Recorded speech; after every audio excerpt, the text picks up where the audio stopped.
Dieu n'a jamais dit que l'argent est un problème.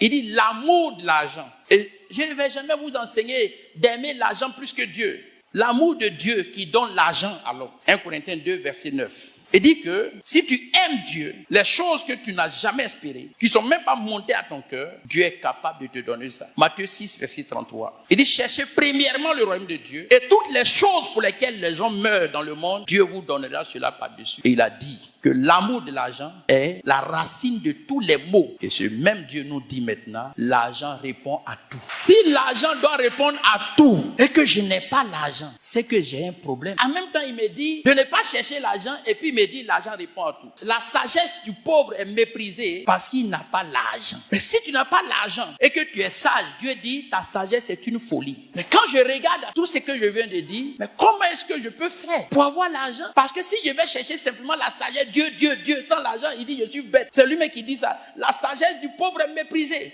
Et il a donné cette parabole d'un sage qui devait conseiller un village en pleine guerre. Et il a donné toutes les stratégies, mais il n'avait pas les moyens pour combattre. Et l'autre avait l'argent. Tout le village était obligé d'écouter celui qui avait l'argent que d'écouter celui qui donnait les stratégies de guerre sans l'argent. Et il a défini pour dire la sagesse du pauvre est méprisée. C'est pourquoi il faut et la sagesse et la richesse. Et il a dit en Proverbe chapitre 3, à moi la sagesse et l'argent. Donc c'est pourquoi enseigner donc le chrétien à entreprendre, c'est équilibrer l'évangile. Ce qui était déséquilibré pour l'Afrique francophone pendant que les Américains avaient les deux volets de la connaissance de la parole. Nous sommes ici pour vous dire qu'on ne peut plus jamais rien faire sans l'argent. Et tout le monde sait cela. De ta naissance jusqu'à ta mort, c'est l'argent. Même pour implanter un ministère aujourd'hui, un pasteur qui n'a pas l'argent, tu ne peux rien faire. Tu ne peux pas annoncer l'évangile sans l'argent. Va faire un programme. Tu vas faire quoi? Aller prendre le stade de la BAE. Mais tu vas faire comment? Le podium, l'éclairage, le public. Même quand les gens viennent, il faut leur donner un sachet d'eau d'abord. Il fait chaud. Ils viennent à partir de 15 heures pour un programme de 18 heures. C'est des millions. Un pasteur veut organiser ça par la prière. Mon père David de Depot a dit, c'est une folie de dire à son fils, j'ai prié pour toi, tu es général, va dans l'armée. Il dit, on tue ton fils aujourd'hui même. Que la prière ne peut pas donner des grades à un militaire. Mon père d'abord a dit ça.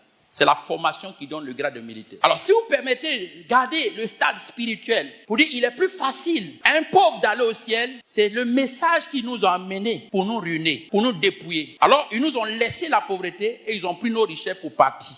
Je ne peux pas accepter de tels messages. Parce que chez eux là-bas, ils ont les deux. Ils ont en même temps la richesse, ils ont le développement, ils ont tout.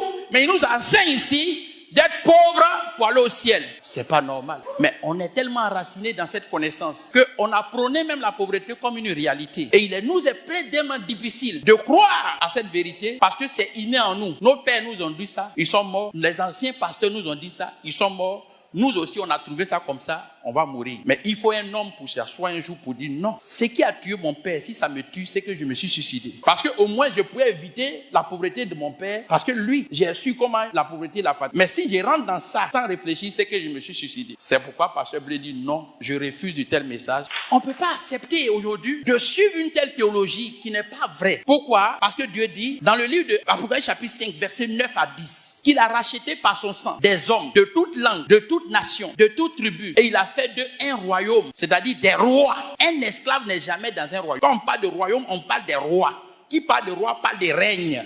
Qui parle de règne parle d'argent. Donc Dieu nous a rachetés pour être des rois. Et je n'ai rien en poche. Et j'ai dit, je suis roi, je refuse. Alors, je suis allé chercher à comprendre comment les rois règnent. Les rois vendent des terrains. Les rois ont des terres. Les rois ont de l'or dans leur maison. Il n'y a pas un roi qui n'a pas l'or. Donc, quand j'ai compris à chercher comment Dieu m'a sauvé pour être un roi, j'ai commencé à fouiller et connaître les attributs du roi. Et il a fait d'eux des sacrificateurs. C'est le deuxième volet qui est le côté spirituel, prêtre, prière maintenant.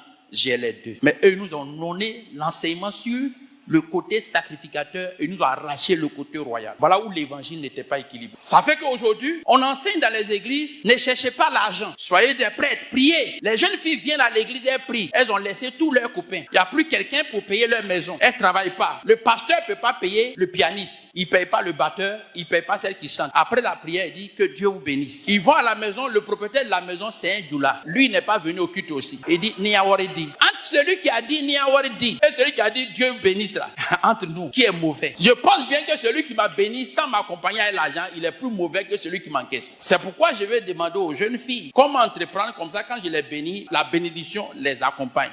Puisque Dieu a dit en Proverbe 10, verset 24, que sa bénédiction n'est pas suivie de chagrin. Non, il ne peut pas te bénir puis on te chasser de la maison. Non, la bénédiction de Dieu, il y a l'argent dedans. C'est pourquoi il a dit dans Apocalypse chapitre 5, verset 12 maintenant, il a dit, il leur a donné quoi? Après les avoir sauvés, leur permet de régner où? Il a dit sur la terre, il n'a pas dit au ciel. Et ils régneront, verset 10, ils régneront sur la terre. Aucun homme, peu importe son onction, ne peut régner sur la terre sans l'argent.